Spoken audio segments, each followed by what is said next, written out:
Good people, what's going on? You guys are watching your favorite podcast, Connecting the Dots. Got Kimmy Coco to my left, and we have two very special guests.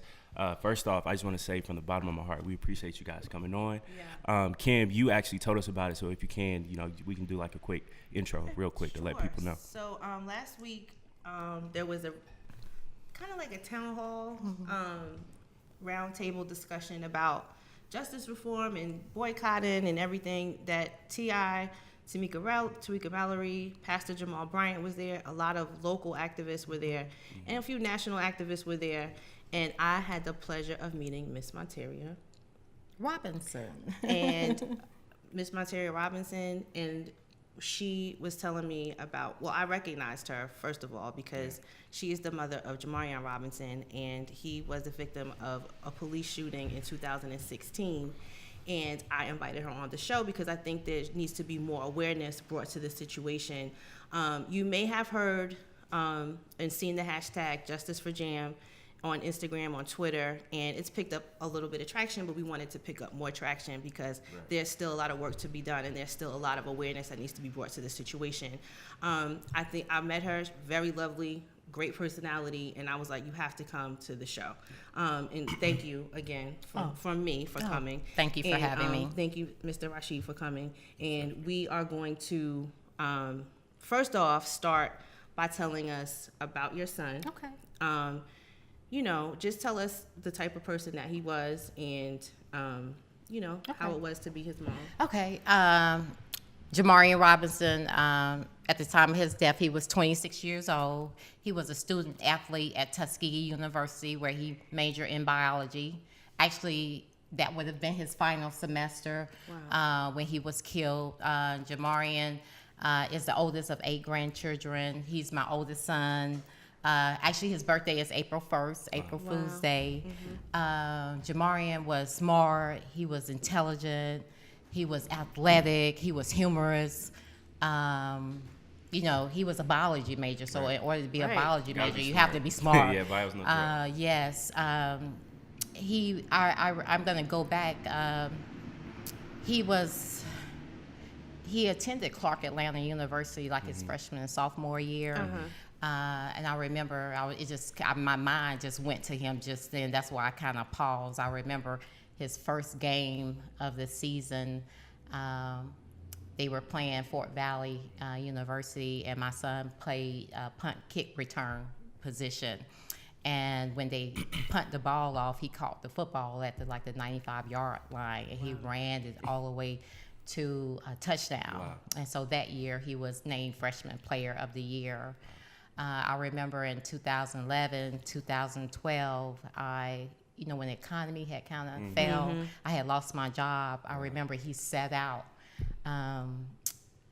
like 2 semesters to help me, pay the bills around the house. Wow. It's like he was my little man, you know what I mean? Yeah.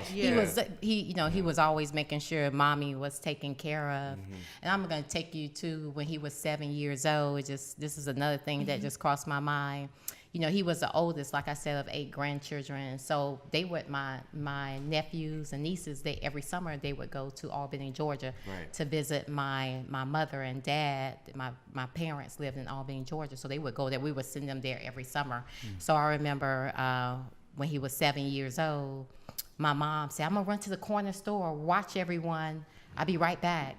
And so when she left the stove on.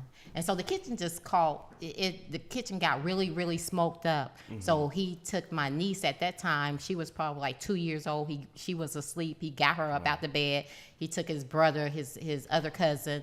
He took everybody, he gathered them all together and took them across the street to the neighbor's house because the kitchen had filled with smoke. Oh, wow. So he just had a kind heart. He had a very kind, and he's a leader. He's not a follower. I remember after the football games, he would always ask one of his teammates, hey, me and my mom getting ready to go get something to eat. Would you like to go with us? Wow. And of course, they always said yes.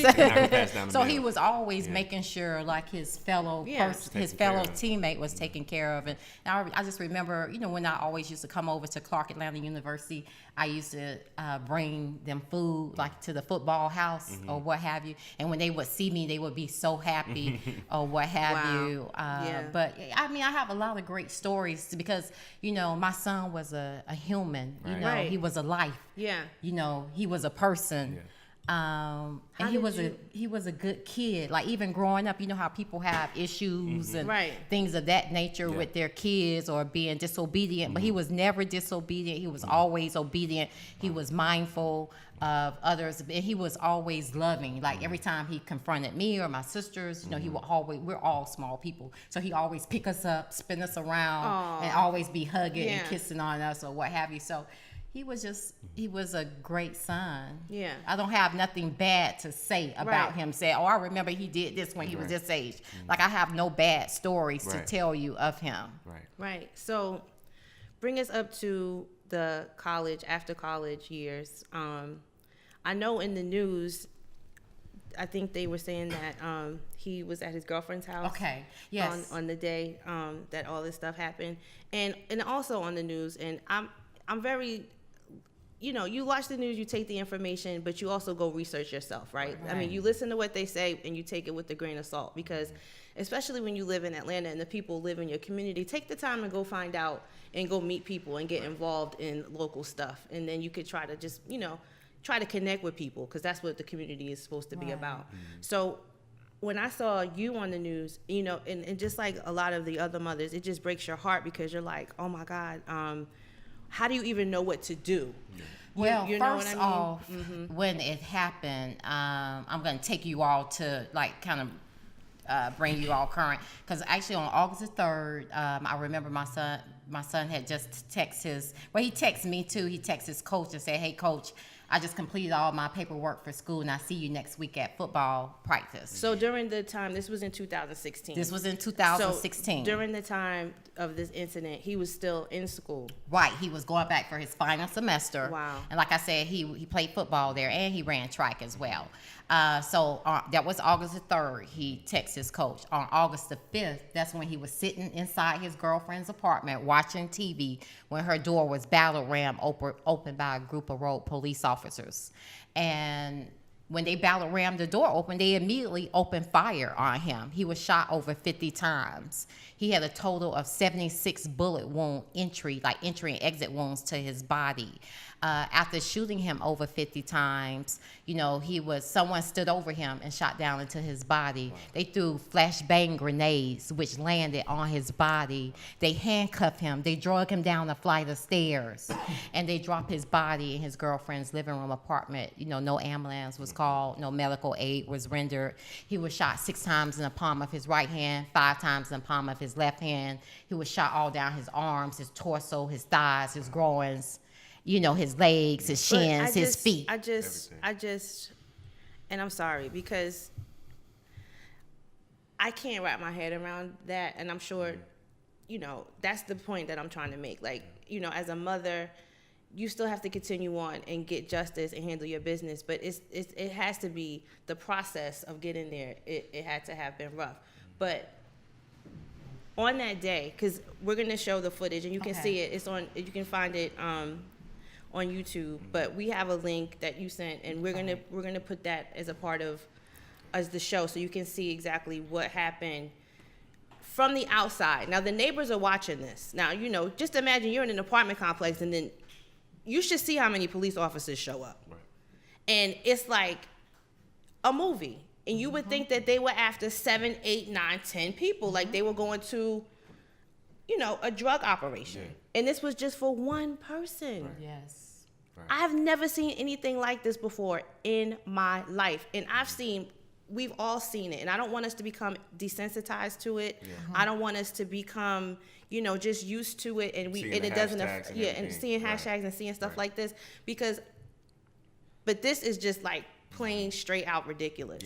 It was an execution. And that's so what it was. on the what they allegedly, meaning the police officers, are saying is that there was something that happened days prior, which still makes absolutely no sense to me. So did they send an arrest warrant for him like before all this, or did they just go for it? I'll let you touch on that.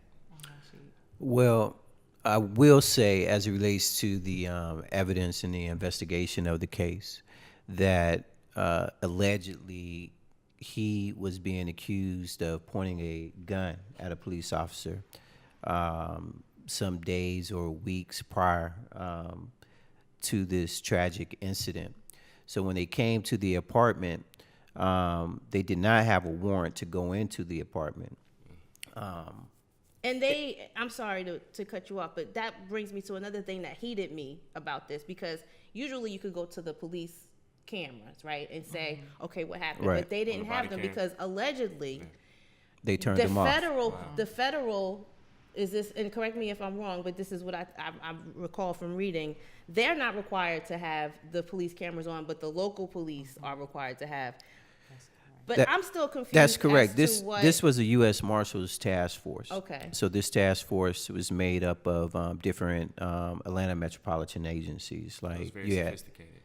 Not necessarily. Well, you have these task force because they're crossing different jurisdictions, and, right. And the U.S. Marshals is responsible for tracking individuals who go across state lines, and so you might have a fugitive that they're hunting from California to Georgia. Okay. So the fugitive task force in Georgia would pick up those missing pieces. So you have all these players from different counties, because who knows where this individual may be. Right. But the problem with this case is, as Fulton County District Attorney Paul Howard pointed out in his pleadings to the U.S. District Court, is that they didn't have jurisdiction. The U.S. Marshals Task Force did not have jurisdiction over this case, so they weren't supposed to be there in the first place. So this is where the questions about why they decided to breach the door. They had to use a battle ram to break it open. And quite clearly, if I'm in my house and someone breaks my door down, somebody's going to eat. Exactly. You know what I mean? Yeah, absolutely. Right, because you don't announce anything. I don't know. For all I know, I'm laying there, somebody's breaking trying in. To attack you. Yeah. Yeah.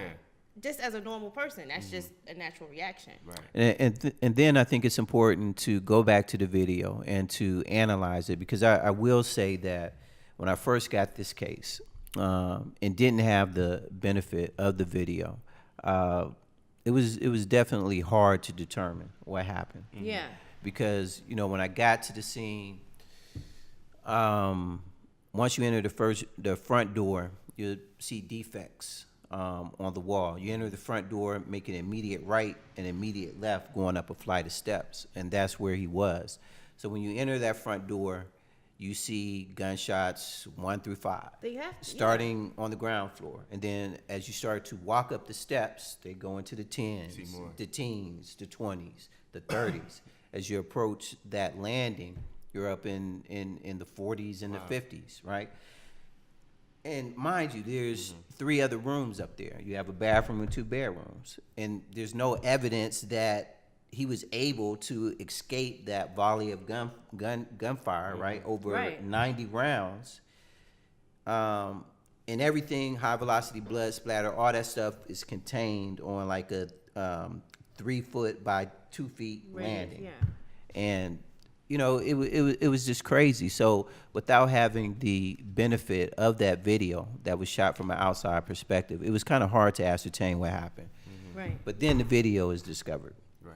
And after analyzing the video opens up with "Show me your hands," right? And immediately there's gunfire. Wow. There's this automatic fire. Wow. It's like a 3-shot burst. Wow. And then it continued. This gunfire continues up until like the 94th shot, and then they throw a grenade up the stairs. And if you understand the effects of a flashbang grenade, it blows your ears out. It blows your eyes out. It gives you a concussion, right? So you can't move, you can't think, you're just done. So after the grenade goes off and the concussion is so loud, it moves into the next, those concussion waves move into the next apartment building. A dog screams out, and then there's like a 10 to 15 second lull. And then you hear the video end with this automatic fire. Wow. The same automatic fire that opened the Right. video up. Wow. So, oh my God. After seeing that, I was like, this was an execution. Yeah. You know, this was not a shootout, right? This takes us back to the days of Mark Clark and Fred Hampton. Fred Hampton. It sounds very reminiscent out of Fred Chicago. Hampton. Yeah. So, you know, we have to be very clear that, you know, our parents deal with that in their generation, right? Our grandparents dealt with Emmett Till in their generation. And unfortunately, you know, this is like an intergenerational problem. Yeah. So we're having to deal with this, the case of Jamarion Robinson, right, in our generation. Right. That's why it's so important for this case to be out there, right? Because this is the Emmett Till case, right? This is the Mark Clark and Fred Hampton case. This is our Fred Hampton. Because what they're saying is Black lives don't matter, right? Black lives have never mattered, right? We're here in this country because we were kidnapped from our homeland, and unfortunately we're here. So we share this space together, and our lives still don't matter. And we have children, right? I'm a parent. Yeah, I'm a parent. We're all parents, right? Yeah. We don't want to pass this down as a tradition to the next generation. It has to stop. So yeah. So what do you think we could do to end this generational curse? Because, you know, just like what you said before, you even mentioned Fred Hampton. I was thinking about that same exact case. I mean, Catherine Johnson, that was here. Catherine Johnson. That was here. Yep. That was like the same thing. Yeah, and it's crazy too. Her home, see, put a gun and set her up. All that stuff. And they dropped a false narrative too on my son, but me and my family, we already knew who it he was a lie. Yeah, exactly. So that's why we moved forward. Like after we buried him that week, that Monday, we met. I respect you guys for that. Yeah. So we were like, no, they're not going to drop that. You know, come with a better narrative than that. Because they said my son had a shootout with police, but based on the evidence, there was no shootout at all. Right. No, they weren't counting on it. There was no counter. No, they weren't counting on the camera footage. And quite frankly, that is really the only reason why we're here. Right. Because someone had the courage. To record it. To stand up. Right. Yeah. So how did that recording get? Did someone that person? Because on the video you hear him saying, "I'm putting this on Instagram." Nah, we got to him before it got to Instagram. Good. Yeah, good. You know, within hours of me being brought on to the case, we were able to determine that this wasn't a shootout; it was an execution. Wow. And in fact, when the video was located, I went up to the landing. I looked at this large pool of blood that was on that landing, cut open the carpet, and found at least 2 of those projectiles that they fired. If you understand the nomenclature of automatic weapons, because I'm a weapons instructor. Right. You have to deal with recoil when those weapons are fired. They move in an upward motion. So my theory, as it relates to what I saw in terms of the video, is that at least 1 or more of those projectiles went into his body, and then the landing caught the other ones, and those were the ones that I was able to extract, and they were in a perpendicular angle. They were like someone straight down. Yeah. So that's a lot. That's a lot. That's a lot. So, Mr. Rashid, were you brought on as the investigator because you are familiar with kind of like civil rights police cases, or is it just because, how did you get into the business and how did you get to get this particular case? I was recruited out of Georgia State University. Okay. I was in a criminal justice program there.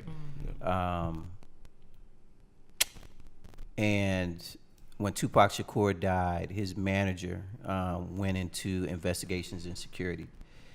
And he recruited me. He trained me. And, you know, one of the reasons why I went into criminal justice is because I've been getting stopped by the police all my life. Ever since I was a young boy. Right? So just in terms of trying to navigate my time through college and to look at stuff that interests me, it was criminal justice. Yeah. And, you know, that's how I got into this profession. It would be 20 years this year that I've been doing this type of work in. Initially, I was doing indigent death penalty cases. So all of the high-profile cases in Atlanta, from Brian Nichols to Alameen to the East Point sniper, those, were my cases. So,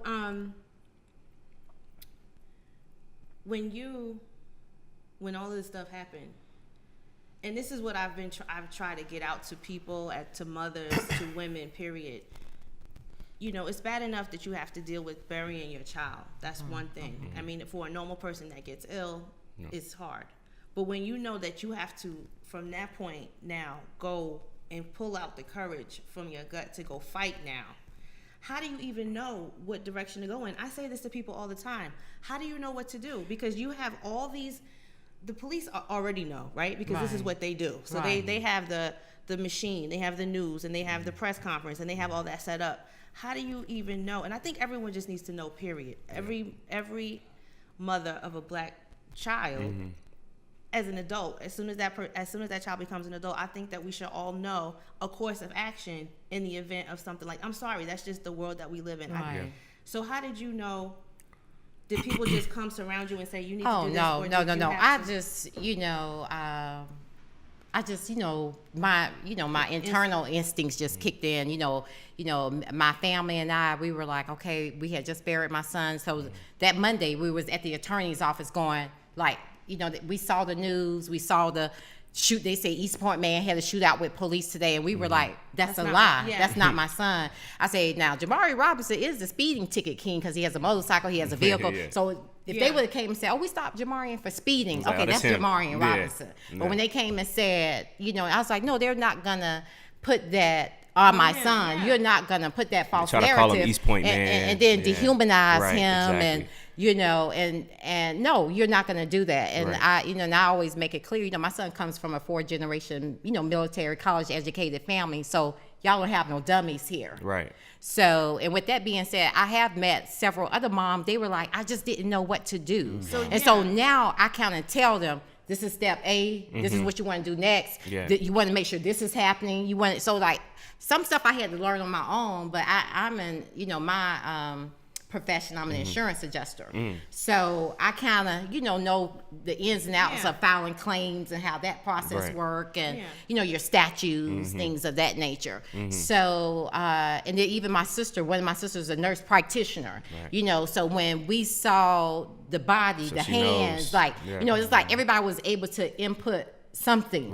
Even my military family, when they saw the video, they say it's a shootout. Look at his body language. Nobody's retreating. Like everybody just started saying stuff, breaking it down. And so that's how we saw it that first week. And so we were like, I was like, it's a lie. Like, no, that's not my son. So no, they're gonna have to clear his name when it's all said and done. So that's where we are. So do you? His voice. I was like, no, I'm his voice. And people always say, oh, you're so strong, you're so this. I have to be his voice because he's not here to share his story. Exactly. You follow what I'm saying? Right. So. This happened in 2016, right? Correct. August 5th of 2016. I guess, what are some of the obstacles you're facing? Because it's been 3 years now. Correct. Has there been any progress, or what obstacles are y'all facing still? Well, actually, it just kind of start to take off. Okay. I've kind of been in the media a lot. I do a lot of podcasts. I do a lot of radio. I do a lot of internet radio. I'm always, I travel. Whoever lets me share my story, I'm always there. That's awesome. And I do know a process, of this magnitude would take some time.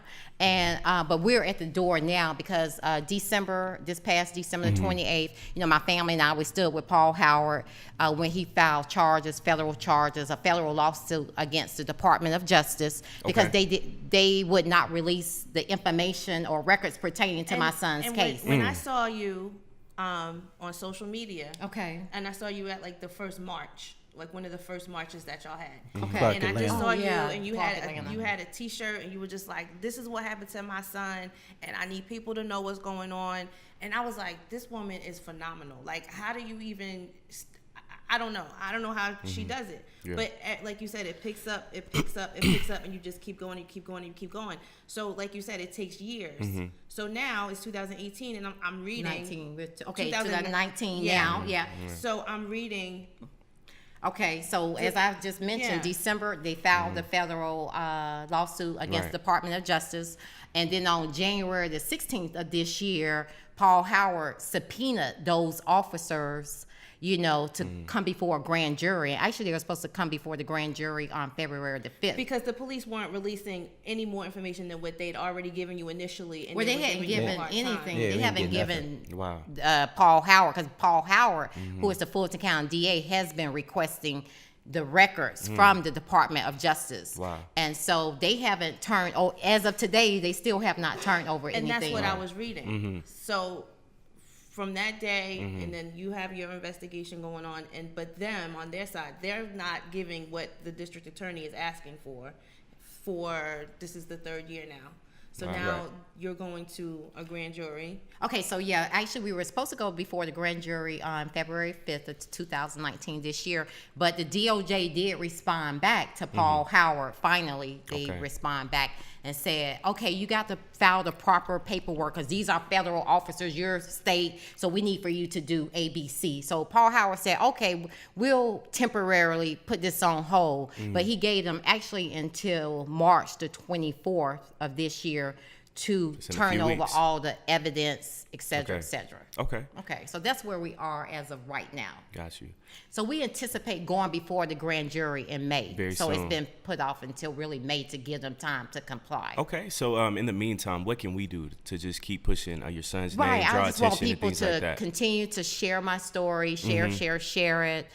Follow us on Instagram, Okay. All social media outlets at Justice for Jam or Justice for Jamarion. Okay. I also want people to support my GoFundMe, because I haven't, been able to work because my traveling job and every everything. day is Jamarion Robinson. So I'm Exactly. somewhere sharing his story, Right. or I'm at some kind of event, sharing his story. So I ask people to, donate Support. to my GoFundMe. So that way I can continue to be out here. We are trying to get some laws changed to make it mandatory where police officers or federal officers, I don't care whether they're federal or state, they have to wear body cameras. So that's one of our projects that we are currently Like that. working on. And so, everything takes funding, because So what's your GoFundMe it's address? actually GoFundMe.com/Justice for Jamarion. Okay. And you guys have all that information too It's on on the the card. flyers at the Yeah. bottom. Okay. So if you all don't mind, posting that Yes, for your ma'am. listeners, that would Most be great. Do you feel like, is it any, do you feel like there's really any way you can get justice from this situation? Yes, I do. I'm hopeful. I just think this is going to be the case that will be a history case. Yeah. That precedent they're going for to the next set a person. precedence. They're going to make examples. Out of that case. Out of these officers to show Exactly. them that no, you all, we're not acceptable. citizens. Yeah. We vote, we Absolutely. pay, we pay taxes. Yeah. And I was like, my son was a college student. He was no thug, and you're not supposed to portray him as Right. being a thug. Yeah. My son was a Typical life. things. He was Yeah. a person. He was Right. somebody. Right. So last year, a couple years now, there's been an NFL boycott. Correct. And we hosted it here in Atlanta this year, and there were a lot of activists and political leaders that said that they wanted us to boycott the NFL before this, to bring awareness to situations like this. So did anyone that was boycotting the NFL reach out to you to ask you to be involved in anything? Well, regards to actually, running the Super Bowl? Jermaine Dupri did offer us his platform to utilize for Super Bowl, but even though he offered it, he got on social media, he talked about it, but it wasn't his call. You follow what I'm saying? Yeah. So it didn't happen. It couldn't happen because it wasn't Organic, really. right. Yeah. Exactly. The So they city tried talked to about throw that. it back and say, "Oh, it has become too political," Are but you really, serious? it wasn't his to offer. You follow what I'm Right. saying? Because the NFL still control He everything. was just trying to use that as like a PR move. Think that's Right. it. That was it in a So nutshell. what can other people do, when we hear about stuff like Jermaine Dupri and things like that? How do you feel when most people either try to use your son's case for like a PR move and you know, how can you navigate to know like who to support or like who to roll with? Because I mean, in situations like that, like I find that very sad. Yeah, unfortunately, it is very sad, you know, because I kind of noticed that people do use our name or say the mother or the hashtag, they try to post it. Right, and try to post it. But a lot of times we'll come back and say, we'll post it and say, it's a scam. Yeah, you know, one try of to the expose moms them. Okay. do stuff like I that. like so that. we always catch things. I like that. And also, too, there's a mural of a lot of 6 of us. We're actually all together, 9 of us mothers. Nice. We have, you know, 6 of the mothers from here, from Atlanta, like myself, Miss Tilson, Shiley Tilson's mother, Felicia Thomas, Nicholas Thomas' mother, and a couple of other moms from Atlanta, as well as Samaria Rice, who is Tamira Rice's mom. Miss Gwen Carr, who is Eric Gardner's mom, and Wanda Johnson, Oscar Grant's mother. There's a mural of us. That's beautiful. Here in Atlanta at 190 Pryor Street. 190 Pryor Street. That's a couple blocks from the couple blocks from the courthouse. Yeah, that's not far at all. Oh, they would just give kind of like a tribute to us That's mothers, awesome. just to recognize us. And, you know, for those of us who's lost our sons due to police terrorism. Exactly. And I don't like to say brutality. It's terrorism. That's exactly what it is. Right. Every day, terrorism. you know, a brown or black child is killed by police. Yeah. So what listeners can do is, if you're here in Atlanta or if you are visiting from somewhere else, you could go to 190 Pryor Street. Take a picture of yourself with the mural, using the mural as a background, and hashtag, you know, Justice for Jam, Justice for Jamarion. Got you. Okay. So do you think that you'll have anything else like for everyone to join with you, maybe down at the courthouse or something when you guys go next time? Yeah, actually, definitely. Once the date is confirmed, we'll usually start posting stuff on social media. Probably like a couple of weeks prior to, and I kind of inbox it to everybody that I'm friends with on social media. But we'll start pushing it and moving it, saying, okay, this time at night, this date, this time. You know, because we do want the community to come out and support us, because we do want those officers to be indicted on that day, and we want to show that the community is involved, the community support us, the community back us. So we're going to try to get as many people to support us as possible. I like that. Recently, Stephon Clark, the officers that murdered him, they weren't found guilty at all. So how can we avoid, you know, the same thing happening? Because we saw it with George Zimmerman and so many others. So how can we avoid that now when it comes to your son? So this is my thing. You know, we teach our sons. You know, I've taught my sons. You know, whenever you're confronted by officers, you comply. Right. But our kids are complying. They're still killing them. So it's like, you know, what do we? You know, if a police officer is standing in front of you with a gun pointing at your head, you have to comply. You have to comply. But the sad part is you don't know if you're gonna live or die or see the next day. So you know, I always encourage, you know, parents to teach their kids to comply. You know, and just to pay attention, listen. You know. Because one wrong move, you know, they'll drop that false narrative. Oh, I thought it was a gun. Correct. So. You know, we want to make sure that our kids are complying. Actually, too, like I said, we got to get some laws in place to kind of change. And I think we need to get these district attorneys that aren't understanding of... They're not holding them accountable, basically. Right, they're not being held accountable. So whenever there's one appointed, whenever we have to vote for someone... We need to make sure that the people that voting locally, you know, that's what you always talk about too. When we vote on the local level, because that district attorney that I saw last night on TV when they were making the announcement about Stephon Clark's police officer not being charged, she was just like, they didn't commit any crime, and I was like, you know, they're gonna remember that. They're gonna remember that next time. You know, and it's just. There are no words because you know I get tired of it, and I just think that I mean. I saw what happened when he got shot, and I saw how they were carrying on out there. And ain't no telling what they're going to do out there. You know what I mean? Because those people are tired, just like we all are. Right. I don't think it's going to get any better. What do you guys think? I don't think it's going to get any better. No, that's just my opinion. Until they're held accountable, until they're really that's true. on a consistent basis. My position is we always have to look at things from a historical perspective and learn from history. So, you know, if we think that we're going to sit here and continue to beg folks to respect our humanity, right? Not our civil rights, but our humanity, we're going to be sitting here for a long time. And what, you know, it's going to take organization. It's going to take mobilization for us to come together to combat this. Us being on our own little islands, doing our own little things. You know, once upon a time, there were millions and millions of indigenous people on this landmass. Right. And these folks came through here and exterminated them slowly but surely, right? And I see the same thing happening to us. We're being exterminated slowly but surely. A law here, a law there, go run over there, run over there, run over here. It's loopholes. Yeah, so we have to be serious about what we want in our life and the type of land that we want to live in, right? Because obviously, you know, if we're coming up on, if we exist in a society whose foundation was shaky in the first place, you can't build nothing on that. Everything that you try to build is going to fall down. Yeah. So we really have to look at this question of self-determination, of nationhood. Like, what does it look like for us running our own nation? Right. I feel like we could do it better than they're doing it. They're doing it. Because we've already done it before.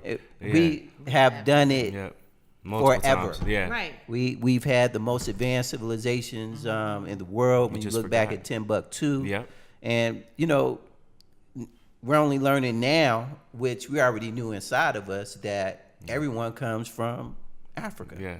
We're all Africans. Race is just a socially constructed term to pit us against each other. We have to be clear. That's it. Do you guys think that marching that is still effective? Because sometimes we have this conversation every Sunday.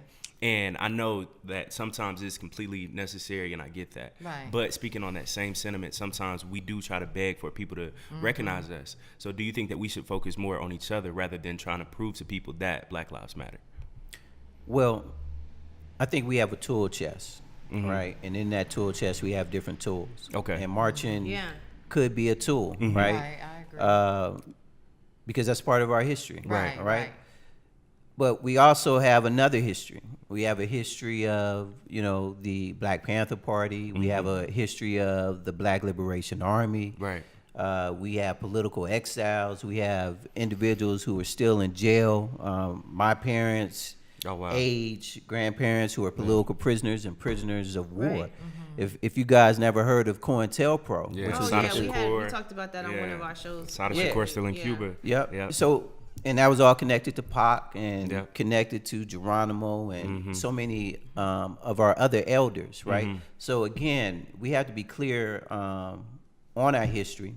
We have to take into consideration the technological advances such as this platform because social media 10, 20 years ago, never existed. Right. So we have some powerful tools in our toolbox. We need to evaluate those tools and use them appropriately. Correct.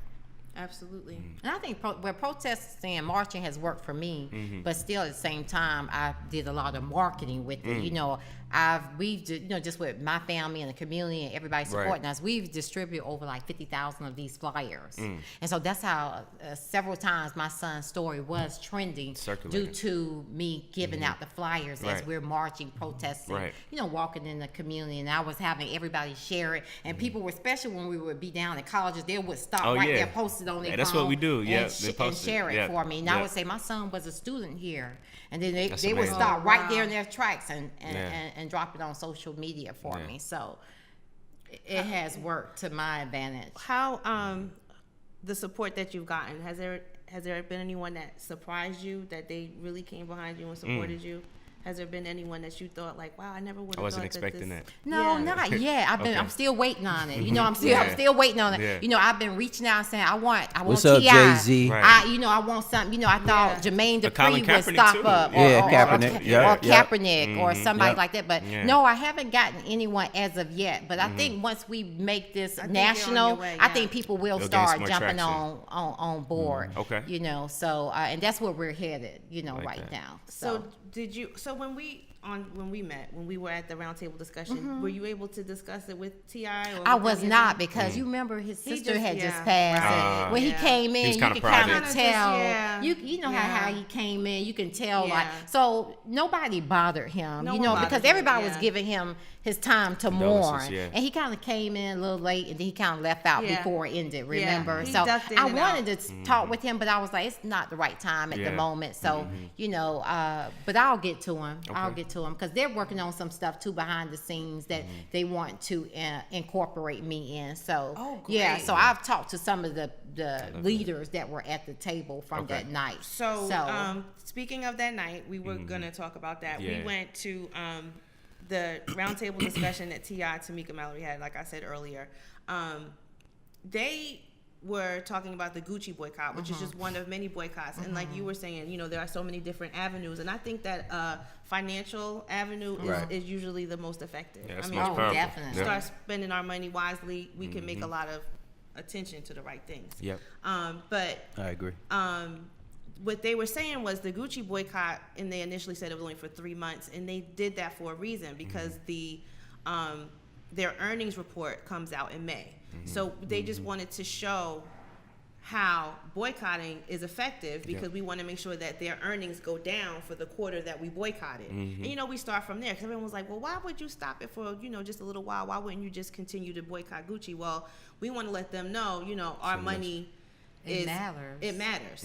Not our lives, our money, our existence. It matters, and you're going to pay attention to us, or we're just going to pull out. Like, we have to learn that we might have to give up a few things in order to earn respect. That was kind of what the message was, and it was great. I mean, that I'm all about all that stuff. I mean, I was sitting there hollering and screaming. I was like, yes, I love this. But I think too, like, if we boycott, we'll be walking around here naked. Yeah, that's a fact. When you break down everything, we gotta promote our. There's a lot of black designers even here in Atlanta. We don't pay so attention we need to to it. stop. Stop with the Gucci's and the Burberry, because you got to remember who owns it. You know what I mean? All who's it made for it too? Right. That's the question. And they're not investing back in our community. Right. I mean, not investing. Number one, we're foolish. Right. Absolutely. We are foolish, including myself. Yeah. Me too. We have to develop the means of manufacturing. Right. The problem is, and again, I always go back to history. Anytime, whether we look at Auburn Avenue over here, or we look at Tulsa, Oklahoma, in terms of the Black Wall Street, at the point in which we start amassing wealth and investing that back into our community, there will be another COINTELPRO. Yes. Yeah. I will guarantee you that, because that will upset the apple cart to the point where they have to do.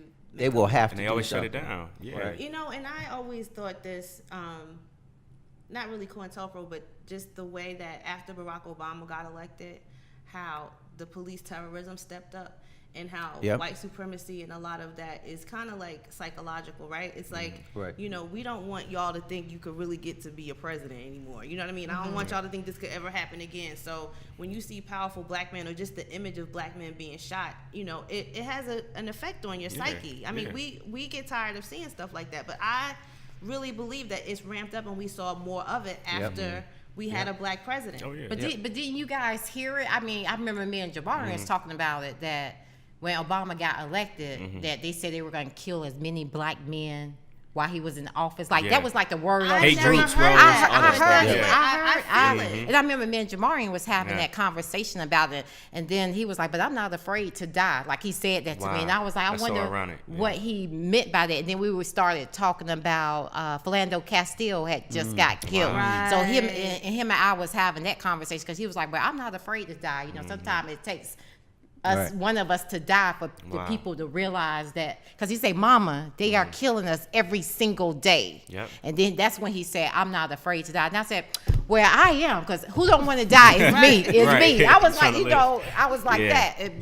And then here it is, like a couple of months later, my son was a victim of police terrorism.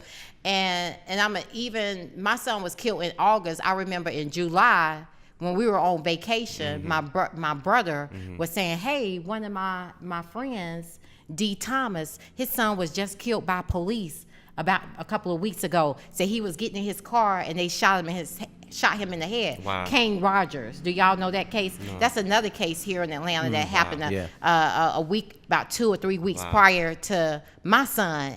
But my brother knew his dad. So I said probably within the next 2 to 5 years, all of us will be affected by police terrorists. You're gonna know somebody. It's gonna be a friend. It's gonna be a relative. It's gonna be somebody in your circle that you can say, oh, that was my cousin, or that was my brother's best friend, or something like that. So it's real. So definitely. Bringing awareness. That's why I try to utilize every platform that I can to bring the awareness. Because don't think, oh, it happened to those people down there, or it happened to the poor people. You know what I mean? It happened probably to like I'm a good black person. Right, exactly. It happened to all all levels. Whether you're poor, you're middle class, you're upper class. Right. And then I said too, it's getting so bad that some of the police officers have even been, like, black police officers have been shot by the boys in blue. You follow what I'm saying? Yeah. But at the same time, we still have black police officers that jump on the bandwagon. James Baldwin, he spoke about that. Sometimes, the black officer, he's trying to prove himself. So he's just as worse. Yeah. So. Yep.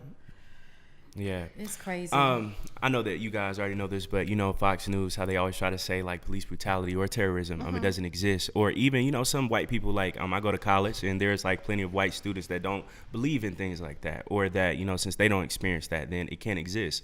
So what do you guys have to say to people that think that police brutality, it doesn't exist?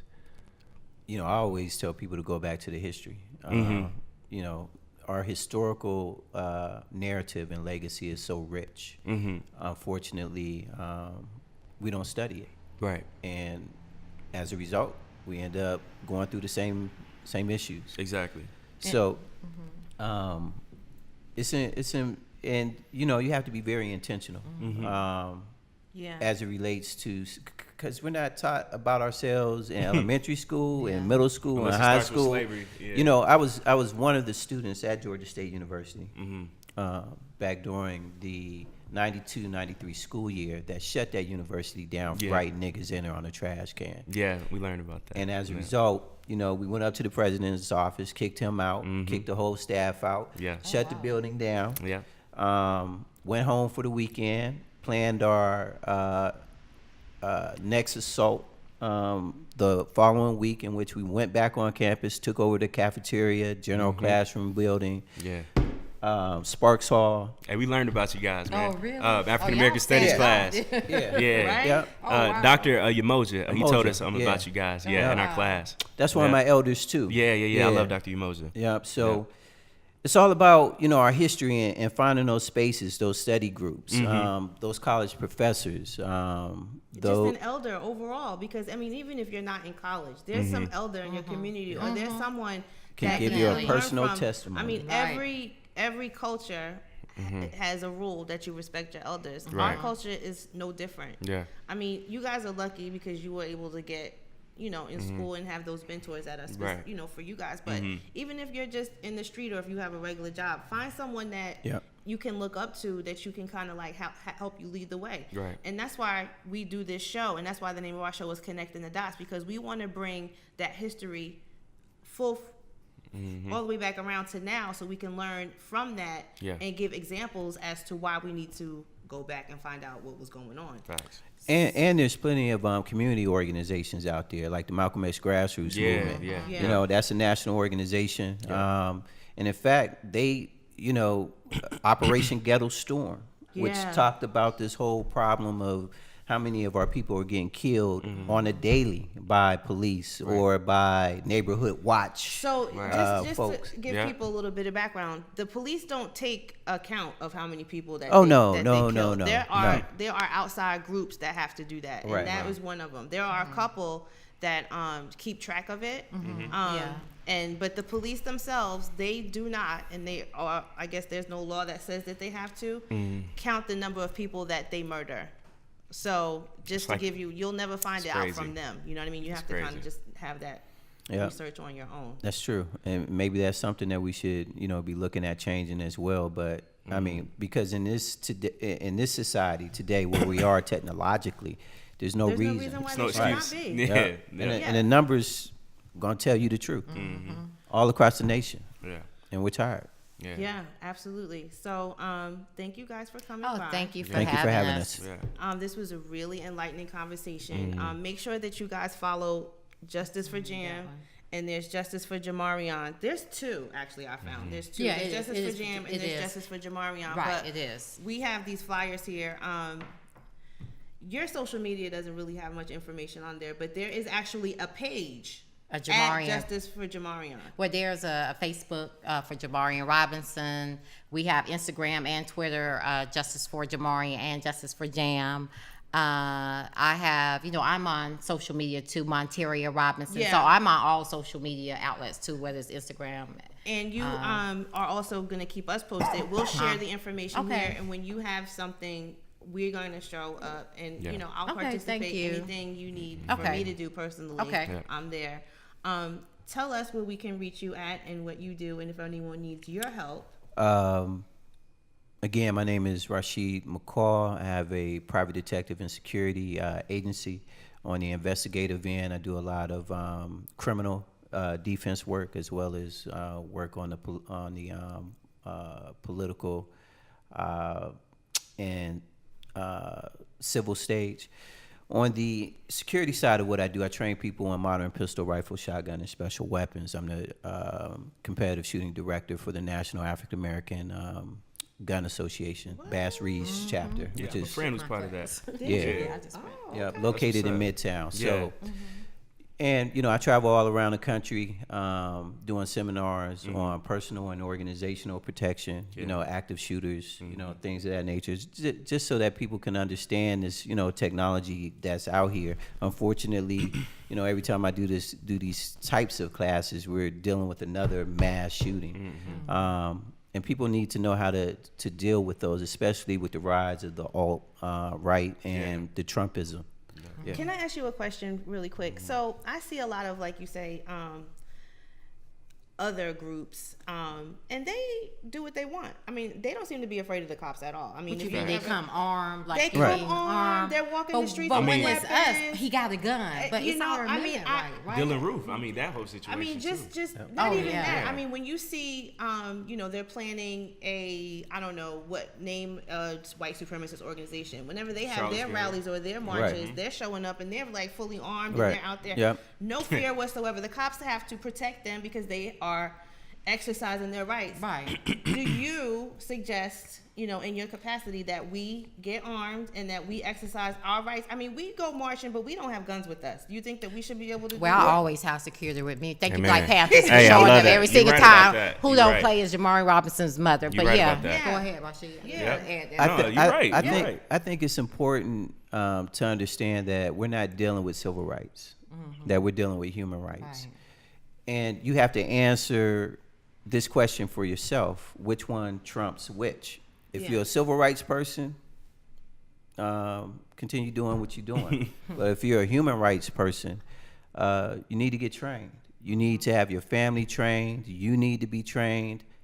Not only trained, but educated. Because the educational component of what I do is the foundation of everything that we do. Then comes the training, and then comes the shooting sports, because we're not out there every day in gun battles. But there is a sport every single day in Atlanta where you could go onto an indoor range or outdoor range and for purposes of staying proficient in terms of the skill sets that you learn. Okay, so where can we reach you? So my number, 404-379-1928, or you can email me at oppositionresearch, OPPOSITION, research, RESEARCH at protonmail.com. I do not live on social media. I feel you. Okay. Well, that's great. I would love to invite you guys to come back again whenever you Once want. we get that update, we'll Yeah, come most back definitely. sometime probably in May. That's cool. Yeah, so we'll be in touch and make sure you guys come back. Like I said, follow Justice for Jam, Justice for Jamarion. Yep. Follow Miss Monteria. Caleb, you have anything else you want to talk about? about? Like, I really appreciate you guys so much. I'm gonna learn so much too, because I mean, I think for me this was like very special because, you know, I'm in school too, so seeing like somebody who looked like me, he was in school, all that. So yeah. And when you go to school, make sure you spread the news. Everyone, most definitely. All right, guys, so we are going to wrap things up. Make sure you follow us on Instagram at CTD_ATL.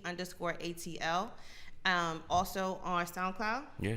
And you will see us on Tuesday. Yep. Peace. Peace.